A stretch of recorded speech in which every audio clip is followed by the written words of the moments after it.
I'm Bill. And I'm Candace. And we're the Disruptors. Hey, welcome to the show, Bill. I don't care. It's nice of you to... It was nice of me to stop in. Well, yeah. And take this crawling. Abuse that I'm going to get. Yeah, you're crawling. Yes, yeah, I know. You're barely here. I'm just barely here. Thank you so much. Hey, I like your new shirt. Oh, that's the same Did shirt you do the bedazzling yourself, or did you hire somebody to do that What's kind of work? in the tea this morning that we shouldn't be drinking? Only love. Good. Only love. Well, then slosh some more of it down because you're not scoring too high on the Richter scale. Oh, I don't know about that. We got a great show today. We do. You are very excited. You've been talking about this for 3 months. 3 months at least. Yes. We had the opportunity not too long ago on the forum, which was last year, in fact, and we had a kind of unique show. I think you did a wonderful job. It was Thank you. All these nonprofit people coming in and talking, and one of the groups that came in was the Mission for Healing, and this is a grassroots organization right here in Pierce County. And I tell you what, I'm going to have you introduce them because I'm just too excited. You know what? It is my pleasure. I don't think so. Today on the show, we have, please welcome good. Pat or Patrick? Pat's fine. Okay. Pat and Trish Turnage. Welcome. Well, Thank you. Hey, it's great to have you on the show today. What we're going to talk about, and you can just kind of chime in, either one of you, we're going to ask, first of all, what started this idea for the foundation? The way that we actually got started was pretty simple. Like, we went on a mission trip to Africa, and that was back in August of, I think it was 2016. 2016. Which is an organization that helps children in 5 different countries over the world. And we went there with the hopes of being able to learn more about their foundation, and then we were going to come home and raise money to open what's called a care point. Oh, care and point, so okay. What we did is then we returned the following August, and we launched this brand new care point. So it was a brand new building, and that was kind of where this started. So Pat's been in the military for, 18 plus years? 18 years, yeah. Thank you for your service. By the way, yes. We appreciate it. Unbelievable. You can actually talk about it because it was really more your thing. Yeah, so going back to the first trip, there was 25 or so of us on this trip, and most of the people that were on this trip had never really experienced third world.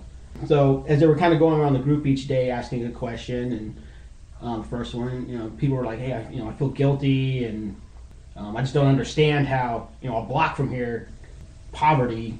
And I'm eating filet mignon right now. It doesn't make sense to anybody. Sure. Well, it comes to me, and I go, it's a third world country, Been there, done that. It's kind of his, his thinking. Exactly. It's like, this is what the rest of the world's like. This is it. The second trip, we were going back, and the same thing at the end of the trip. He asked the question, "Now, how do you guys feel?" And everybody's like, it was such a different experience because, this first trip we went there, we saw something, we came back and we did something to improve it. Well, it got to me, and I go, I've spent 18 years breaking things. Sure. I've never built anything for anybody, and it felt good. It felt peaceful.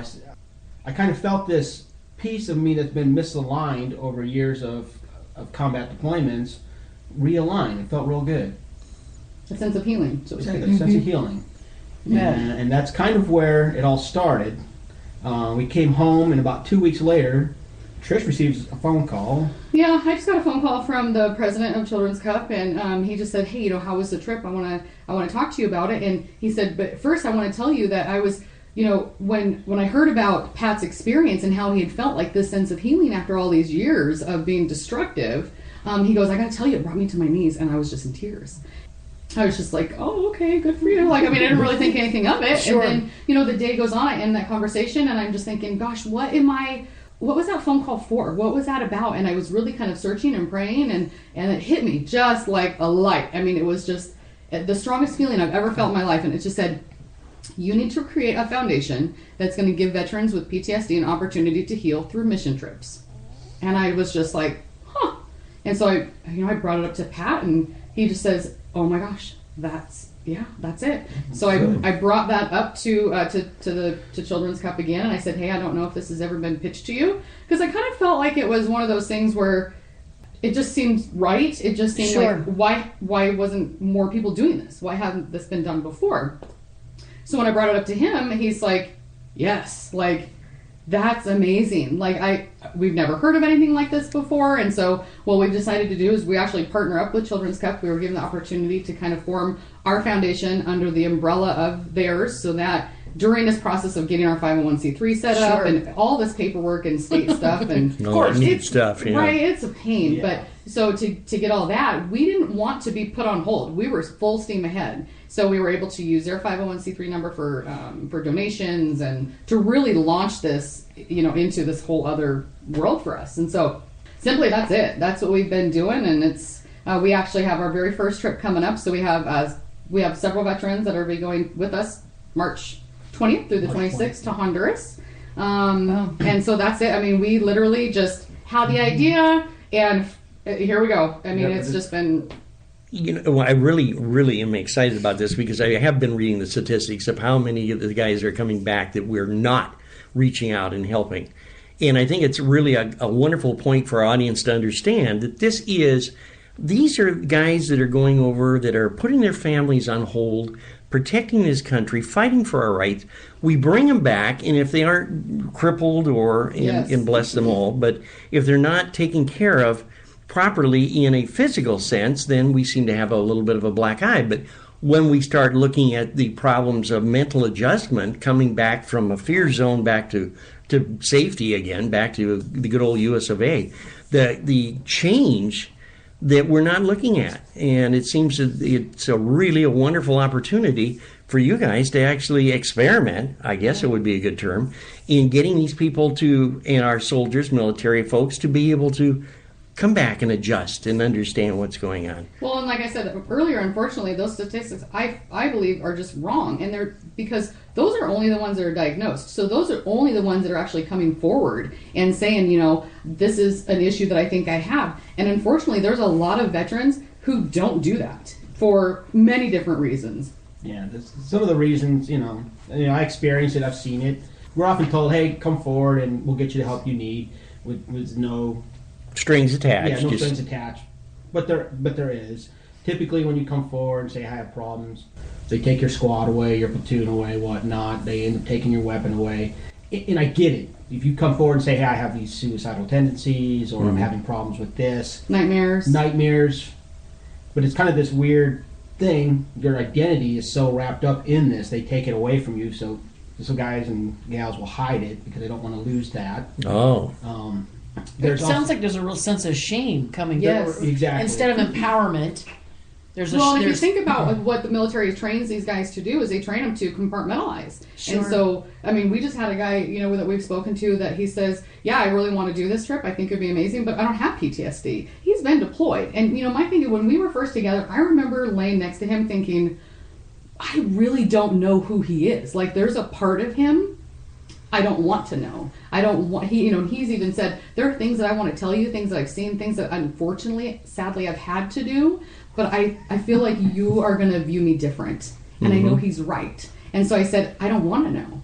And so knowing that, so in my mind, like knowing that, can you only imagine what these guys are, what their nightmares are like, what their dreams are like, what their thoughts are like. And if they don't come forward with that because they're too scared of the judgment that's going to be passed upon them, like you said, the shame that's going to be given to them. We reached out to the Wounded Warriors Project on JBLM, and they said, we love this idea so much because there's no foundation that does anything like what you guys are doing. Mm-hmm. Most of the time, if they're going to get phone calls from like Habitat for Humanity is one of them. Mm-hmm. They want some of the veterans who again have those physical disabilities, or they're in a wheelchair, or they're in, and it's not just for a photo op, but in a sense it is. So there's nothing for guys who are just men and women who are functioning day to day, but just have a little piece of them missing. Just a little piece of something that is just not right. I started doing what a lot of the military people do is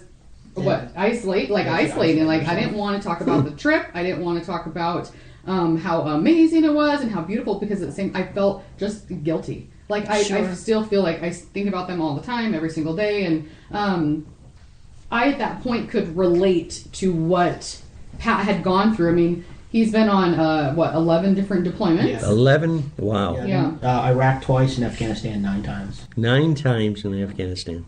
but his rotation schedule was deploying every 6 months. And so, Wow. he would come home and Immediately start ramping up for the next one. So over the course of 12 years, I never decompressed. So basically, I was on Call he's either for deployment calls. or training for the next deployment, deployment, training for the next deployment. And so, and we get our husbands back and we're just like, we're so excited. Let's get all the family together and let's barbecue and let's go visit everybody. And I could, at that moment after that first Africa trip, could realize what he was going through when he came home. And it was just, I need to just be still. Like, I just need to, I don't know, maybe think about everything that happened. I don't know what the feeling is. It's very strange. Yeah, just decompress. Sure. Yeah. That's all it is. What overall effect now when you go on these trips? Can you give us just kind of an outline of what happens getting there, and just give us kind of a little bit of insight what an actual trip is like? Well, we're actually just getting ready to do our first trip, but since we've been on a couple of trips, we kind of know exactly what we're wanting to recreate. We know what, we kind of know the process we want. I went down to Tegucigalpa, Honduras back in November and was able to see a couple different projects that we might be working on. So we have a couple options. And one is, again, we're going to be working with Children's Cup and helping the kids down there. What we would like to see happen is, we have our veterans who filled out an application online and then have been working with us. We do some fundraising and help come up with some of the funds for them. They don't have to cover 100% because this is something that we truly feel, in our heart is what we need to be doing.